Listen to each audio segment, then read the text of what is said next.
से लेकर आकाश तक व्याप्त अनेक रूप रंग आकार प्रकार के सजीव निर्जीव चित्र मेरे द्वारा ही बनाए गए हैं।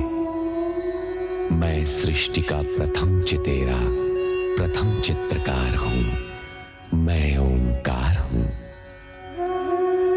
दक्ष कन्याओं से विवाहोपरांत चंद्रदेव ने रोहिणी के प्रति आकर्षण और शेष के प्रति विकर्षण प्रकट किया तो रोहिणी चिंतित हुई। उसकी सभी बहनों ने पिता दक्ष के समक्ष अपना दुख प्रकट किया। क्रोधित दक्ष चंद्र को प्रताड़ित करके रोहिणी को बलपूर्वक अपने साथ ले आते हैं, जहां उसकी बहनें तथा माता वीरणी और अधिक दुखी हो जाती हैं। चंद्र अपने अन्याय के लिए क्षमा मांगकर तुम सबको समान प्रेम देना स्वीकार नहीं करता। रोहिणी यहां से नहीं जाएगी। आप तो जानते हैं हमारी जमाता चंद्र कितने भावुक हैं। जरा सोचिए तो, आपने उनके साथ जो किया उससे उनके हृदय को कितना आघात पहुंचा होगा। हम पर इन बातों का कोई प्रभाव नहीं होगा महारानी।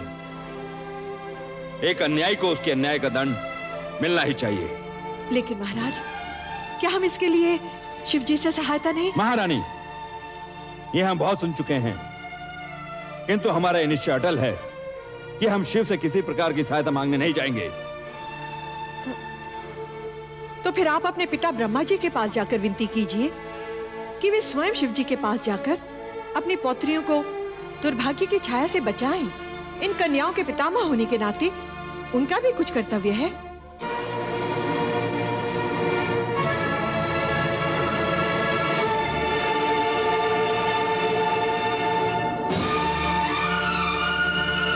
ठीक है महारानी, तुम्हारी इस बात पर हम अवश्य विचार करेंगे।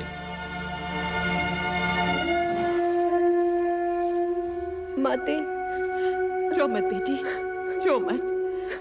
मुझे विश्वास है परमपिता ब्रह्मा अवश्य कोई न कोई मार्ग निकालेंगे। रो मत मेरी पुत्री, रो मत। ओम नमः शिवाय। ओम नमः शिवाय। परमपिता, आंखें खोलिए, हम आपसे कुछ कहने आए हैं। आओ पुत्र दक्ष, तो हम क्या बात है? मुझे आश्चर्य हो रहा है परमपिता, सृष्टि के रचनाकार होते हुए भी आपको शिव की आराधना करने की आवश्यकता हुई। इसमें आश्चर्य कैसा पुत्र दक्ष?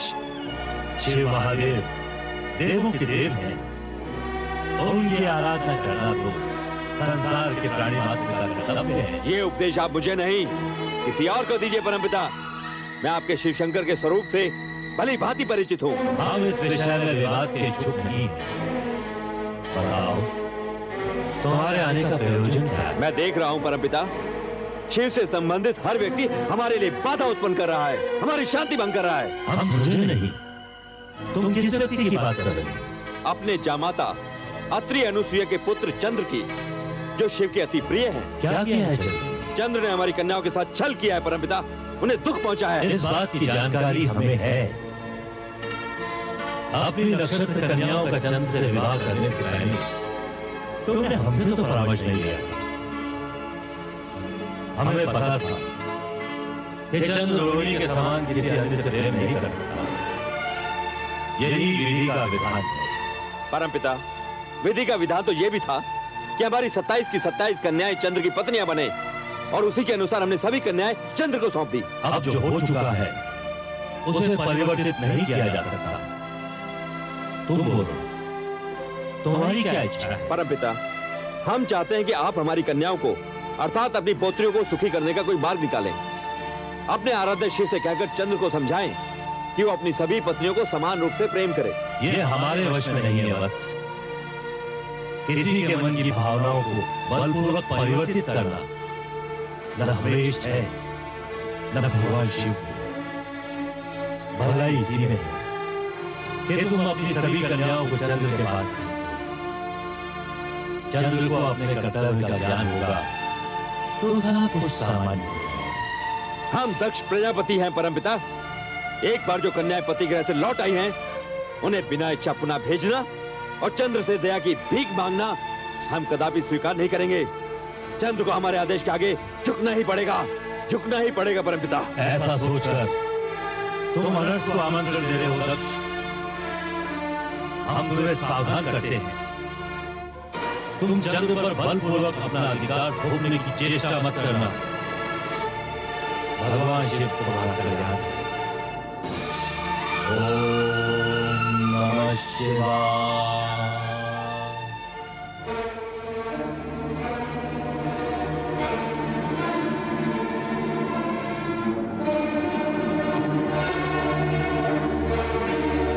दक्ष,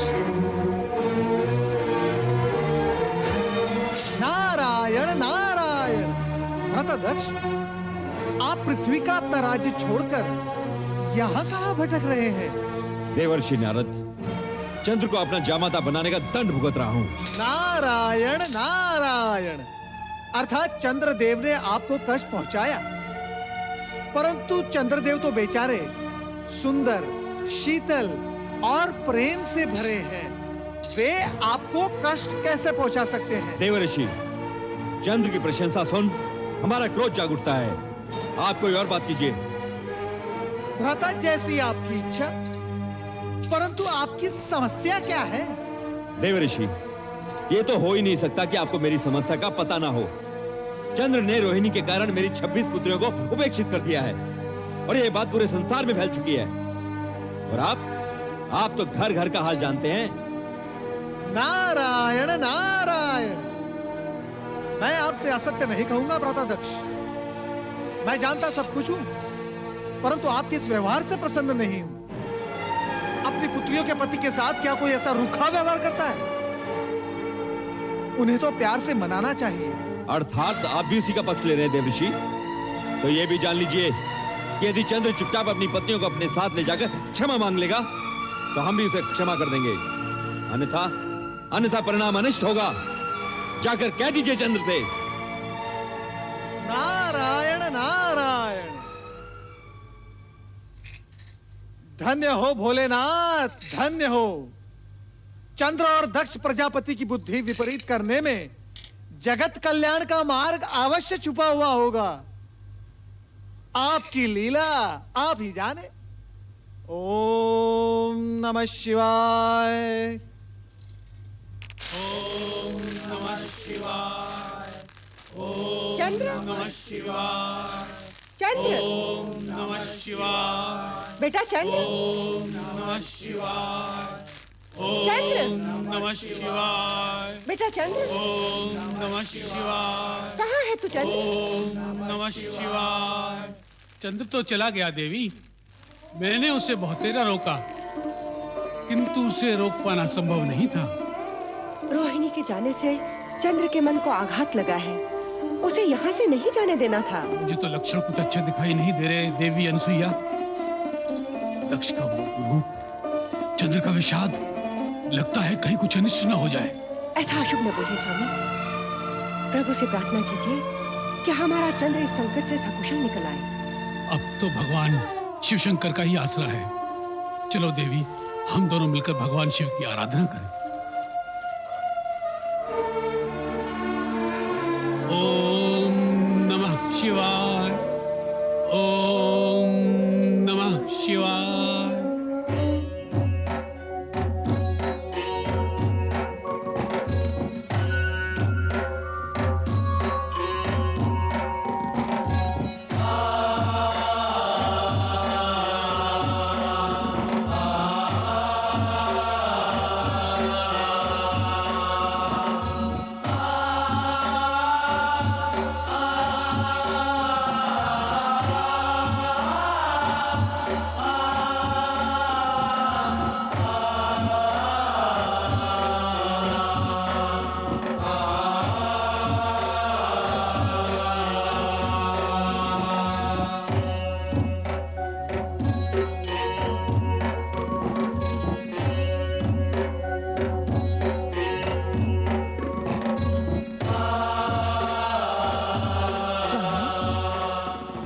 स्वामी, मैंने कहा बाकी खोल भी दीजिए। नारायण नारायण।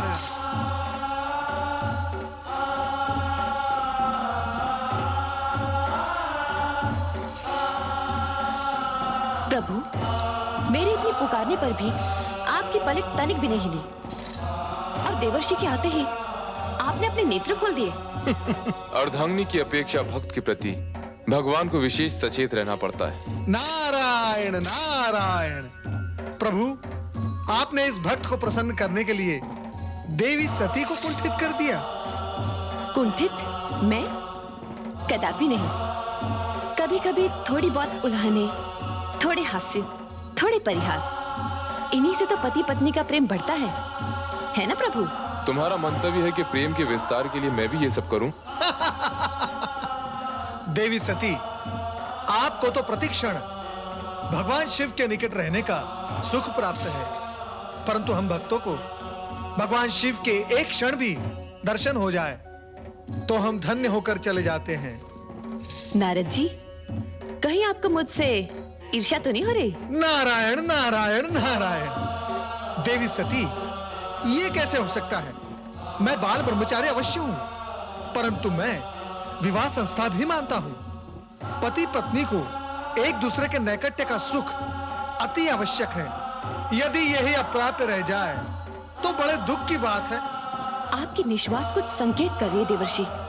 स्पष्ट कहिए, आपके कहने का तात्पर्य क्या है? यही कि आपकी बहन रोहिणी और उनके पति चंद्र का एक दूसरे के प्रति अति प्रेम और नैकट्य सुख आपकी अन्य बहनों के लिए दुख का कारण बन गया है। देवी सती, आपके माता पिता भी अत्यधिक चिंतित है। हे भगवान शिव शंकर, देवी सती की बहनों के कष्ट के निवारण हेतु कुछ तो उपाय कीजिए। किसी को सुख तो किसी को दुख, ये उचित नहीं प्रभु। प्रभु, आप बोलते क्यों नहीं? इतना तो बताइए कि सुख दुख मिश्रित कथा का अंतिम चरण क्या है? सुख और दुख दोनों ही जीवन में कन्या के लिए उसी प्रकार आवश्यक हैं जैसे स्वाद के लिए नमक और शर्करा। जिस कथा की चर्चा तुम कर रहे हो उसे तनिक आगे तो बढ़ने दो और उसका अंतिम चरण आने तक प्रतीक्षा करो। कैलाश पर देवाधिदेव भगवान शंकर के समक्ष देवर्षि नारद ने माता सती से चंद्र का रोहिणी के प्रति आकर्षण व अन्य पत्नियों के प्रति विकर्षण का उल्लेख किया। माता सती बहनों की चिंता में निमग्न हो गईं।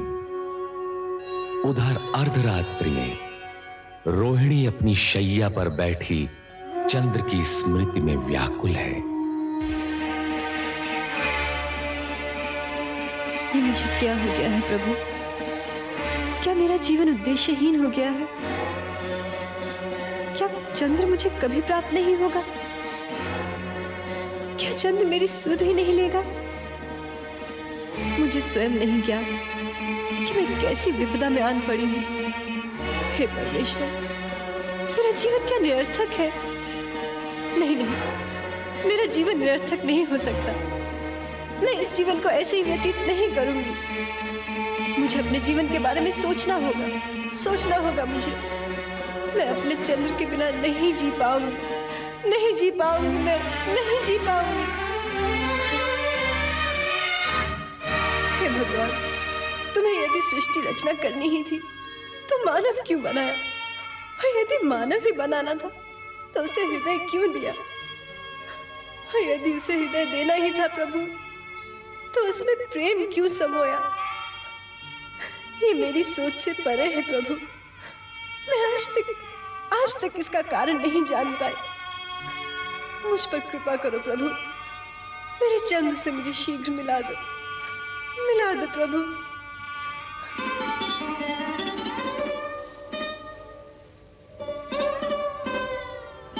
रोहिणी, जिस पति को प्राप्त करने के लिए हमने इतनी पूजा और अर्चना की, उसी ने जब हमें ठुकरा दिया तो हमारा हृदय विदीर्ण हो गया।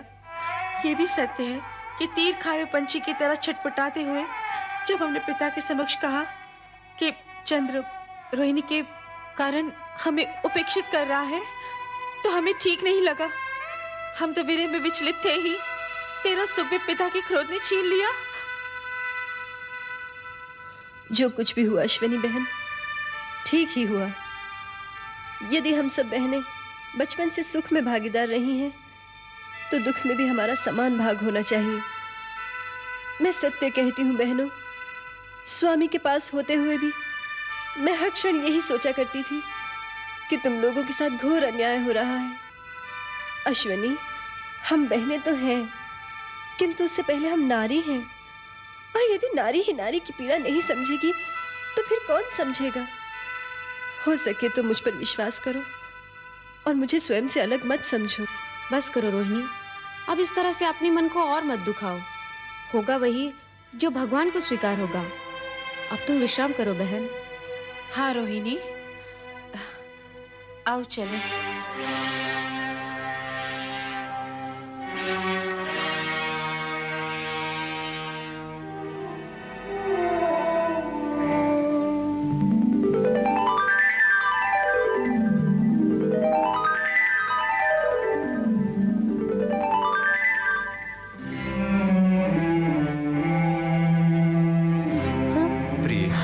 स्वामी आप? चलो मेरे साथ चंद्रमहल चलो। नहीं स्वामी, जब तक आप अपनी अन्य पत्नियों को उनका अधिकार नहीं दे देते, मैं यही रहूंगी। मैं तुमसे प्रेम करता हूँ प्रिय, केवल तुमसे, और तुम्हारे अतिरिक्त ये चंद्र किसी और से प्रेम कर ही नहीं सकता। तो फिर आप मुझे भी भूल जाइए स्वामी। मुझे आपके विरह की अग्नि में जलना स्वीकार है, किंतु अपनी ही बहनों का सुख सौभाग्य छीन लेने वाली नीच स्त्री का कलंक लेकर मैं जीना नहीं चाहती। आप तुरंत यहाँ से चले जाइए स्वामी। तुम्हारे बिना मैं जीवन की कल्पना भी नहीं कर सकता। चंद्र जो दूसरों को शीतलता बांटता फिरता है, आज स्वयं तुम्हारी विरह की अग्नि में दहक रहा है। मैं तुम्हें यहाँ से लेकर ही जाऊंगा रोहिणी। नहीं स्वामी, नहीं नहीं नाथ, नहीं, ऐसा मत कीजिएगा, अनिष्ट हो जाएगा। आप मेरे पिताश्री के क्रोध से अवगत नहीं। यदि उन्होंने आपको यहाँ देख लिया तो न जाने क्या होगा। मुझे छोड़ दीजिए स्वामी, छोड़ दीजिए। चंद्र, तेरी ये उदंडता, नीच पापी, छोड़ दे मेरी पुत्री को। ये मेरी पत्नी है और अब आपका इस पर कोई अधिकार नहीं। पत्नियां तो यहाँ तुम्हारी और भी हैं, ले जाना है तो सभी को ले जाओ। विवाह मात्र शरीर के साथ फेरों से नहीं, मन के वर्ण करने से होता है, और मैंने मात्र आपकी इसी पुत्री को मन से वरा है। चलो रोहिणी। ये हट छोड़ दे चंद्र, नहीं तो मैं तुझे श्राप दे दूंगा। नहीं पिताश्री, ऐसा अनर्थ मत कीजिएगा। तो कह अपने इस पापी पति से तुझे तत्काल छोड़ के यहाँ से चला जाए, नहीं तो मेरे क्रोध की ज्वाला इसे भस्म कर देगी। चंद्र अपनी रोहिणी को लिए बिना यहाँ से नहीं जाएगा। यदि ये तेरी हट है तो सुन, अपने जिस पौरुष और सुदर्शन व्यक्तित्व पर तू फूला फूला फिरता है, उसे क्षय रोग नष्ट कर देगा, नष्ट कर देगा। ये मेरा श्राप है।